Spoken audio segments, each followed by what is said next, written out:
ನೀವೇನ್ರಿ ಬಿಜಾಪುರದಿಂದ ಪಂಡ್ರಾಪುರ ಹೋಗೋ ಪ್ಲಾನ್ ಮಾಡಾಕತ್ತೀವಿ, ಅದು ಸ್ಕೂಟಿ ಮ್ಯಾಗ. ಬರ್ರಿ ನಾನು ಹೇಳ್ಕೊಡ್ತೀನಿ ನಾ ಹೆಂಗೆ ಹೋಗಿದ್ದೆ ಅಂತ. ಅನ್ಕೊಂತಿರ್ಲಿಲ್ಲ ಇಷ್ಟು ಮಸ್ತ್ ಪ್ಲೇಸಿಗೆ ಬರ್ತೀನಿ, ಅದು ನನ್ನ ಇಲ್ಲಿ ವಿತೌಟ್ ಎನಿ ಪ್ಲಾನ್ಸ್. ನೋಡ್ರಿ ಗೈಸ್, ಮಸ್ತ್ ಐತಿ ಇದೆ.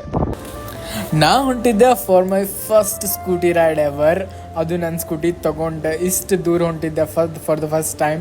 Being a second PUC student ಇದು ಮಾಡೋದು ಒಂಥರ ನನಗೆ ಥ್ರಿಲ್ಲಿಂಗ್ ಮತ್ತು ಭಾಳ ದಿವಸದಿಂದ ಮಾಡಬೇಕಂತಿತ್ತು. Then finally I am doing it. Full enjoy ಮಾಡೋದೀನಿ. ಸೊ ನೋಡ್ರಿ ಎಂಡ್ ಮಟ ನಾ ಹೆಂಗೆ ಹೋಗ್ತೀನಿ ಅಂತ. To Maharashtra to explore and take a ದರ್ಶನ್ಸ್ of Pandharinath Bhagwan Ram Krishna Hari and let's explore come. But ಇದು ಬೋರ್ಡ್ ನೋಡಿದ್ಮ್ಯಾಗ ಆಲ್ಮೋಸ್ಟ್ 50% ರೀಚ್ ಆದೆ ಅನ್ನೋದು ಒಂದು ಕಾನ್ಫಿಡೆನ್ಸ್, ಖುಷಿ ಆಗತ್ತಿತ್ತು. ಅದಕ್ಕೆ ಒಂದು ಟೇಕ್ ದೆನ್ ಅಲ್ಲೇ ದಾರಾಗ ಹೋಗ್ಬೇಕಂದ್ರೆ ಮಂಗಲ್ವೇಡ ಅಂತ ಒಂದು ಊರದ ಮಹಾರಾಷ್ಟ್ರದಾಗ. ಅಲ್ಲಿರೋ ಈ ಬ್ಯೂಟಿಫುಲ್ ಟೆಂಪಲ್ ನೋಡಿದೆ.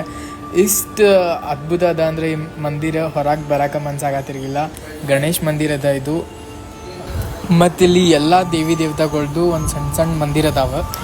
ಈ ಟೆಂಪಲ್ದಿಂದ ಪಂಡ್ರಾಪುರ್ ಜಸ್ಟ್ 20 ಕಿಲೋಮೀಟರ್ ಐತಿ. ಮೇನ್ ರೋಡ್ ಒಳಗೆ ಈ ಟೆಂಪಲ್ ಐತಿ. ನೀವು ವಿಸಿಟ್ ಮಾಡೋದು ಮಾರಕ್ಕೆ ಹೋಗ್ಬೇಡ್ರಿ.